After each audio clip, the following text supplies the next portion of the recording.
I'm very excited to have this showcase here today. I'm very excited to introduce Dylan Gibson, who's in management studies. And I believe that you're Cam. Fraser, would you like to stand up and just say hello? And this is Dylan's faculty supervisor. So, Dylan, I want to thank you for presenting today.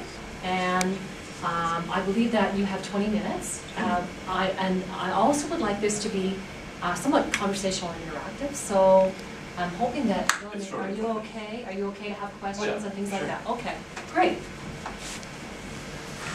All right. Hello, thank you all for coming. My name is Dylan Gibson, and I'm here to talk to you about medical marijuana. In Canada, over 5 million people are affected by debilitating diseases such as arthritis, Alzheimer's, multiple sclerosis, and cancer. What if they could have their symptoms relieved, or even alleviated naturally, by a plant that history and science have shown to be effective? Since ancient times, there are records of marijuana being used as medicine, the oldest of which may be a reference from an early Chinese medical compendium dating back to 2737 BC. In this text, along with numerous others from India and Egypt, marijuana was said to be a medication for rheumatism, gout, malaria, insomnia, headaches, several gastrointestinal disorders, absent-mindedness, and general pain. Physicians in medieval Arabia made use of the diuretic, antiemetic, antiepileptic, antipyretic, anti-inflammatory, and pain-killing properties of cannabis sativa, and used it extensively as medication from the 8th to 18th centuries. If the ancients used this as a very effective medicine, we must at the very least investigate if marijuana has any merit for medical purposes. Marijuana is classified by governments the world over as an illegal drug that is harmful to your health. Yet, in 1988, the U.S. Department of Justice released a statement saying, "Nearly all medicines have toxic, potentially lethal effects. But marijuana is not such a substance." There is no record in the extensive medical literature describing a proven, documented cannabis-induced fatality. In practical terms, marijuana cannot induce a lethal response as a result of drug-related toxicity. In addition, the FDA reported that from January 1997 to 2005, 0 deaths were caused by the primary use of marijuana, whereas FDA-approved drugs killed 10,008, with less biased studies showing that number to be over 100,000 per year. According to a leader in the field of medical marijuana, Dr. Lester Grinspoon, Professor Emeritus at Harvard Medical School, one of marijuana's greatest advantages as a medicine is its remarkable safety. It has little effect on major physiological functions. There is no known case of a lethal overdose. On the basis of animal models, the ratio of lethal to effective dose is an estimated 40,000 to 1. By comparison, the ratio is between 3 and 50 to 1 for sleeping pills, and between 4 and 10 to 1 for alcohol. Marijuana is also far less addictive and far less subject to abuse than many drugs now used as muscle relaxants, hypnotics, and analgesics. If doctors and even the government say marijuana is not harmful, can it be used as medicine? Longtime anti-marijuana advocate Ronald Reagan brazenly cited the Heath Tulane University study, saying to the national press, "The most reliable scientific sources say permanent brain damage is one of the inevitable results of the use of marijuana." After years of suing by the National Organization for the Reform of Marijuana Laws in Canada and Playboy, under the Freedom of Information Act, the full records of the experiments were released. The researchers strapped rhesus monkeys to gas masks and pumped them full of 63 Colombian-strength joints in only 5 minutes. In response, Playboy Normal hired their own researchers, who quickly found that the Heath Tulane researchers had discounted the carbon monoxide, possibly on purpose, which was the actual cause of the monkeys' asphyxiation and resulting brain damage. In direct opposition to the fallible Heath Tulane study, the University of Saskatchewan published an article about cannabinoids in marijuana actually promoting neurogenesis and having anti-anxiety and antidepressant effects. Marijuana has also been attributed to helping with many other diseases, like arthritis, Alzheimer's, and multiple sclerosis. The Institute of Medicine stated that different cannabinoids found naturally in marijuana have different benefits for arthritis sufferers. Tetrahydrocannabinol is beneficial as a pain reliever. Cannabichromene and cannabidiol have been shown in clinical studies to have valuable anti-inflammatory properties. Because different cannabinoids appear to have different effects, cannabinoid research should include, but not be restricted to, effects attributable to THC alone. Since then, studies have confirmed the Institute of Medicine's recommendations. We were stunned to find a totally different compound within the marijuana plant with anti-inflammatory properties, said Jörg Gersh of the Institute of Pharmaceutical Sciences in Zurich, Switzerland. Gersh and his team extracted beta-caryophyllene from natural cannabis and discovered it worked to reduce inflammation on CB2 receptors found throughout the human body, without affecting the brain or causing psychoactive effects. In addition, researchers from the Kennedy Institute for Rheumatology showed that cannabidiol effectively blocked progression of arthritis. And in 2005, Japanese researchers said cannabinoid therapy of rheumatoid arthritis could provide symptomatic relief of joint pain and swelling, as well as suppressing joint destruction and disease progression. U.S. Patent 6630507, entitled Cannabinoids as Antioxidants and Neuroprotectants, was given to the United States Department of Health and Human Services on October 7, 2003, based on research by the National Institute of Neurological Disorders and Stroke and the National Institute of Mental Health. The patent states that cannabinoids are useful in the treatment and prophylaxis of a wide variety of oxidation-associated diseases, such as ischemic, age-related, inflammatory, and autoimmune diseases.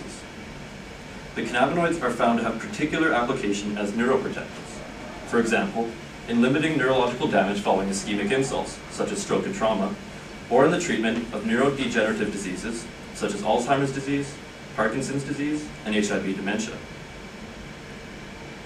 To support this, the Scripps Research Institute in California showed that THC, the active ingredient in marijuana, prevents an enzyme called acetylcholinesterase from accelerating the formation of plaques in the brain more effectively than any drugs which are currently available. Scripps Research Institute also showed that THC can block clumps of protein that inhibit memory and cognition in Alzheimer's patients more effectively than currently available methods. A survey published in the Canadian Journal of Neurological Sciences reported that a staggering 96% of Canadian multiple sclerosis patients believe that cannabis is useful for treating the disease.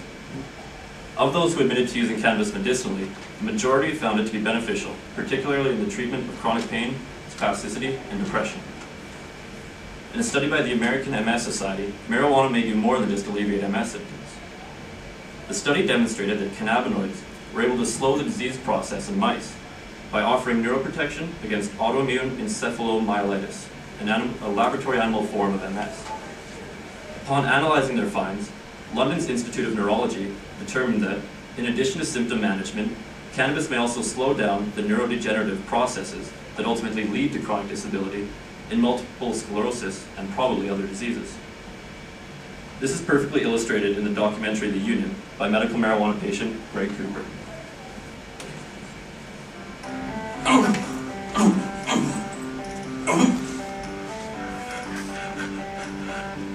I have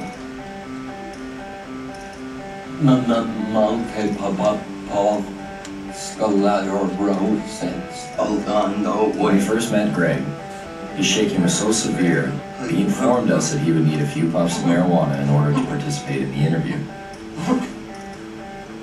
The difference was night and day. What do you say to those that say marijuana needs to be tested and regulated and have the high taken out for pharmaceutical companies to consider it a valuable medicine? Huh. That's a pretty, and I only mean this as a measurement, as to how much it is actually a pathetic thing to say. I mean, just look at me. Is it not blatantly obvious that I have just enjoyed however many tokes? I look happy. Greg has been using marijuana for years and stated to us that he's never experienced any negative effects.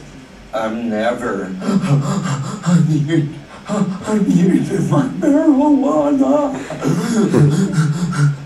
That's stupid. It takes away my discomfort, let's call it. It does enhance my very being. where do you think you'd be if you didn't get to smoke it, like even through pain?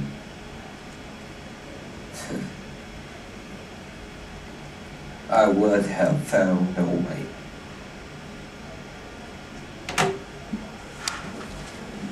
As you can see, without marijuana, Greg cannot stop himself from muscle spasms, and sometimes can barely speak. However, after a few short puffs of a pipe, he is sitting almost perfectly still and talking with ease. Another popular myth about marijuana is that it causes cancer. In the largest study of its kind, Dr. Donald Tashkin proved that smoking marijuana, even heavily, does not lead to lung cancer. Tashkin, a pulmonologist who has been studying marijuana for the last 30 years at the University of California, stated that results were unexpected. I hypothesized that there would be a positive association between marijuana use and lung cancer, and that the association would be more positive with heavier use. What we found instead was no association at all, and even a suggestion of some protective effect. This is not the first time studies like this have surfaced. In 1974, the Medical College of Virginia, which was funded by the National Institutes of Health to find evidence of the harm caused by marijuana, instead found that THC actually slowed the growth of leukemia, lung, and breast cancer. Similarly, in a 2007 study by the California Pacific Medical Center Research Institute, suggests that cannabidiol may stop the spread of breast cancer throughout the body. In addition, the Complutense University of Madrid published a study showing that THC helped to cause the demise of brain cancer cells by essentially feeding upon themselves through the process of autophagy. Another study by Manuel Guzman, as explained by Dr. Ethan Rousseau, a neurologist and world authority on medical cannabis, shows that the THC helps to restore natural cell death, or apoptosis. But that is not all, explains Dr. Rousseau. The other way that tumors grow is by ensuring that they are nourished. They send out signals to promote angiogenesis, the growth of new blood cells, or blood vessels, sorry. Cannabinoids turn off these signals as well. It is truly incredible and elegant. Marijuana has an incredible amount of medical benefits and can be used as safe and effective medicine for many diseases. This is attested to by an incredible man by the name of Rick Simpson. After dealing with major head trauma and curing his own skin cancer with the use of marijuana oil, he began producing marijuana oil for hundreds of patients to treat arthritis, glaucoma, diabetes, and various cancers. Some cancer patients would be given just weeks to live, but then make a miraculous turnaround due to Simpson's marijuana oil. The response by the Canadian government was less than enthusiastic. The RCMP raided his home and served him with drug dealing charges, even though he never accepted a single cent for his oil treatments. Now, Simpson lives as an exile in Amsterdam, still trying to make a difference and save people with the plant he loves. Whether it's a family member, a friend, or neighbor, almost everybody knows someone dealing with a serious disease, such as arthritis, multiple sclerosis, Alzheimer's, or cancer. I urge you to think about the millions of people in Canada alone who could be being helped right now with the incredibly effective and diverse medicine, marijuana. Thank you.